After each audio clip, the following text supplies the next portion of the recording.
अस्सलाम वालेकुम स्टूडेंट्स, कैसे हैं आप सब? ठीक हैं, खैरियत से हैं? उम्मीद करता हूं कि आप बिल्कुल ठीक ठाक होंगे। स्टूडेंट, जैसे कि आपने लास्ट टाइम देखा था कि हमने हेनरी मोज़ले जो थे साइंटिस्ट, जिनके बारे में पढ़ा और देखा कि उन्होंने एटॉमिक नंबर की टर्म इंट्रोड्यूस करा, जिसके बाद एक रेवोल्यूशन क्रिएट हुई और हमने देखा कि मेंडलीव जो थे उसके पीरियोडिक टेबल में कुछ इंप्रूवमेंट की थी। तो आज का जो लेक्चर होगा उसमें हम इंप्रूवमेंट की बात करेंगे मेंडलीव पीरियोडिक टेबल के अंदर, और इसके बाद फिर हम देखेंगे कि मॉडर्न पीरियोडिक टेबल किस तरह का दिखता है, कैसा है और एलिमेंट्स किस तरह से अरेंज्ड हैं। सो ये चीजें आज के लेक्चर में हमने डिस्कस करनी। तो जी स्टूडेंट, जैसे मैंने आपसे कहा कि हम लास्ट टाइम जो है बात कर चुके हैं, एटॉमिक नंबर की टर्म को इंट्रोड्यूस करवा चुके हैं और बता चुके हैं कि फंडामेंटल प्रॉपर्टी है atomic number, atomic mass fundamental नहीं है। एटॉमिक मैस के ना फंडामेंटल होने की रीजन भी दे चुका हूं कि जैसे हमने एग्जांपल ली थी, हाइड्रोजन जो है इसका अगर हम देखते हैं तो इसमें 3 आइसोटोप्स हैं, 1 1 1 2 1 3, यानी इनमें फर्क क्या है? एटॉमिक नंबर सेम है, एटॉमिक मैस जो है उसमें वेरिएशन है। तो चूंकि एटॉमिक मैस में वेरिएशन है तो हम कहते हैं एटॉमिक मैस को हम वो पॉइंट के जिसके बेस पे हम एलिमेंट्स को अरेंज करें हम कभी भी कंसीडर नहीं कर सकते। ठीक है, सो फिर चूंकि पहले ही हमने कहा कि जी atomic number is the more fundamental property, तो इस वजह से अब मेंडलीव का जो पीरियोडिक टेबल था, अगर आपको याद हो, मेंडलीव का पीरियोडिक टेबल अगर आपको याद हो तो उसमें हम इंप्रूवमेंट करने जा रहे हैं। ठीक है, अब कौन सी इंप्रूवमेंट हम करेंगे? जो फर्स्ट एंड मोस्ट इंपॉर्टेंट और ओनली जो आप कहते हैं कि मेजर आप कह सकते हैं कि इंप्रूवमेंट है मेंडलीव पीरियोडिक टेबल के अंदर, वो है कि हम एटॉमिक मैस के बजाय एलिमेंट्स को एटॉमिक नंबर की बेस पे अरेंज करेंगे। ठीक है, ये पॉइंट जो कि हम यहां लिख लेते हैं कि जो सबसे मेजर आप कह सकते हैं कि चेंज हम लेकर आ रहे हैं मॉडर्न पीरियोडिक टेबल के अंदर, मेंडलीव पीरियोडिक टेबल के अंदर, ताकि मॉडर्न पीरियोडिक टेबल कंस्ट्रक्ट करें, वो ये है कि हम एटॉमिक नंबर को बेस बनाएंगे बजाय इसके कि हम एटॉमिक मैस के ऊपर रहते हुए उसके बेस पे हम एलिमेंट्स को अरेंज करें। सो इंस्टेड ऑफ हम कह सकते हैं कि atomic number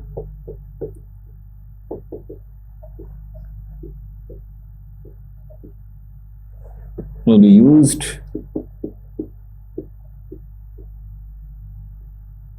to arrange the elements in periodic table.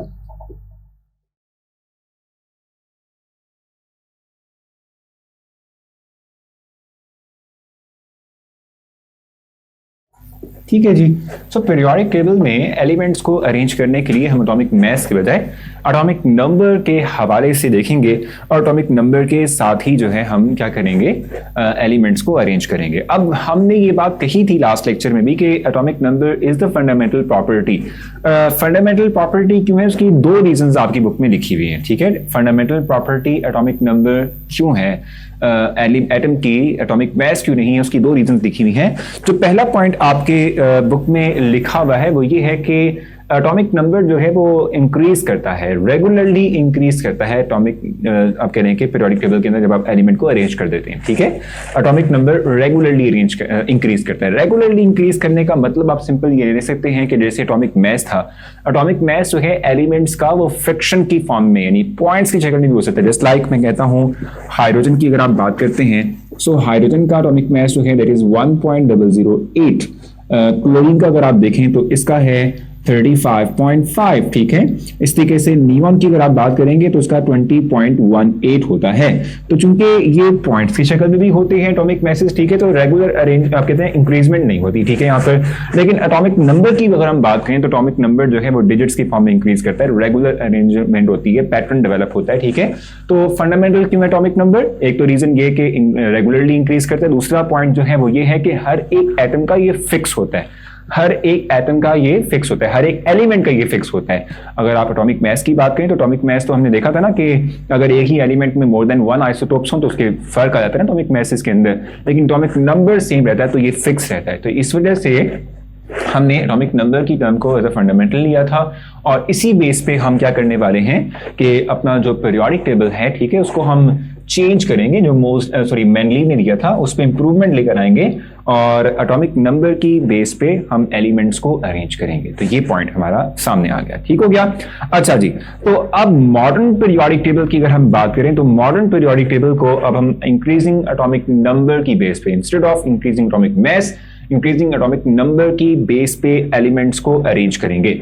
और जब हम इंक्रीजिंग एटॉमिक नंबर की बेस पे एलिमेंट्स को अरेंज करेंगे तो हम फिर यही देखेंगे, जैसे हमने पहले भी कहा था, कि जो प्रॉपर्टीज हैं उनकी रिपीटेशन होगी, प्रॉपर्टीज की रिपीटेशन होगी, यानी कि 1 और 8th element will have the similar kind of properties. ठीक है, मैंने अभी रिसेंटली आपको एग्जांपल भी प्रोवाइड की थी। ठीक है, ये पॉइंट यहां राइट भी कर लेते हैं। In modern periodic table,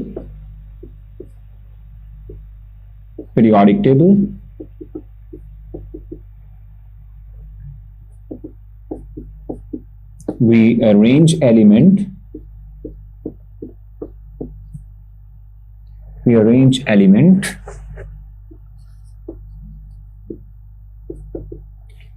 according to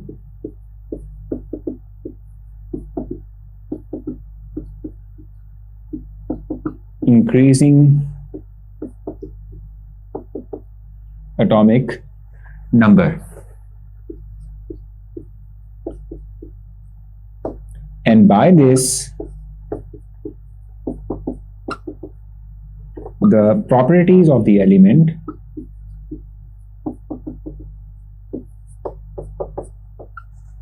elements repeat। ठीक है, यानी कि जो एलिमेंट्स की प्रॉपर्टीज हैं वो क्या करेंगी, रिपीट होंगी जब हम एटॉमिक नंबर की बेस पे एलिमेंट्स को अरेंज करेंगे इंस्टेड ऑफ एटॉमिक मास।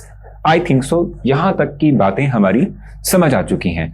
अब हम चूंकि मॉडर्न पीरियोडिक टेबल की बात कर रहे हैं, बार बार इस बात को जो है समझने की कोशिश कर रहे हैं, तो हमें थोड़ा सा देख लेना चाहिए कि मॉडर्न पीरियोडिक टेबल दिखता किस तरीके से। जल्दी से देखते हैं। तो लेकिन जनाब, आपकी स्क्रीन पर बड़ा कलरफुल किस्म का एक मॉडर्न पीरियोडिक टेबल आपकी स्क्रीन पर शो हो रहा है। अगर आप इस पर गौर करें तो इसमें जो वर्टिकल कॉलम्स हैं ग्रुप्स कहलाते हैं, हॉरिजॉन्टल रोज जो हैं दीज आर कॉल्ड एज रोज। ठीक है, हॉरिजॉन्टल जो है हमारे पास पीरियड्स हैं। ठीक है, और वर्टिकल कॉलम्स ग्रुप्स हैं। ठीक है, अब ग्रुप्स कितने हैं, पीरियड्स कितने हैं, इसको हमने मॉडर्न पीरियोडिक टेबल में, जब हम long form of periodic table देखेंगे उसमें हम डिस्कस भी करेंगे और देखेंगे कौन कौन से एलिमेंट किसी पीरियड में आते हैं। ठीक है, वो हमने लेटर ऑन डिस्कस भी करना है, सो डोंट वरी।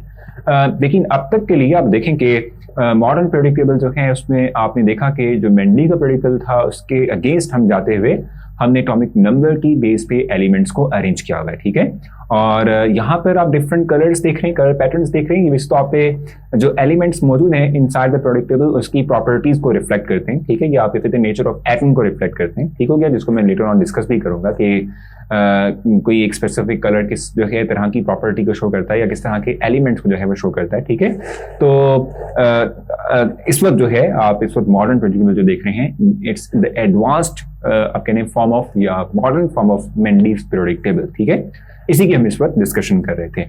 अब मैं चाहूंगा कि जैसे हमने ये बात कही कि the properties of the element will repeat itself after regular interval। ठीक है, after regular number of any specific number of elements। ठीक है, तो उसको हम जो है थोड़ा सा एग्जांपल के थ्रू समझने की कोशिश करते हैं।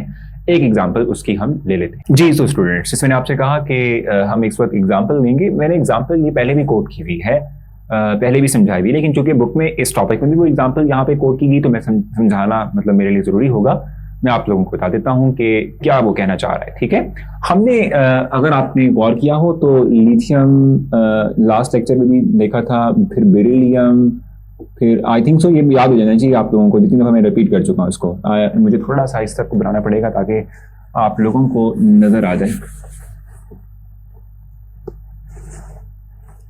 ठीक है, so lithium, beryllium, boron, carbon, nitrogen, oxygen, fluorine, neon, और फिर हमारे पास सोडियम आ रहा है 11।